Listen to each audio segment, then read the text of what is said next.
In this video, I'm going to show you how to properly factory reset your phone the right way in 2026, step by step, so you don't miss anything important and avoid losing data you might still need. First, open your phone settings app.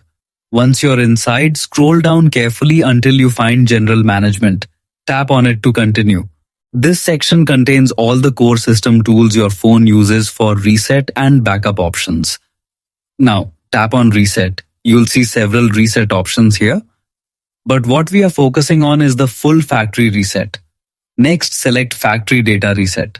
At this stage, your phone will show you a complete list of everything that will be erased, including apps, accounts, settings, photos, and personal files stored on internal memory.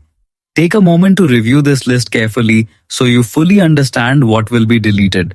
Scroll down and tap Reset at the bottom of the screen. Your device will now ask you to confirm your identity. Enter your PIN, password, or pattern if prompted. This is a security step to make sure no one else is resetting your phone without permission. Finally, tap Delete All to begin the process. In some cases, you may also need to enter your Samsung account password to fully confirm the reset. Once completed, your phone will restart and return to its original factory state, just like when it was brand new. That's it. Your phone is now successfully reset.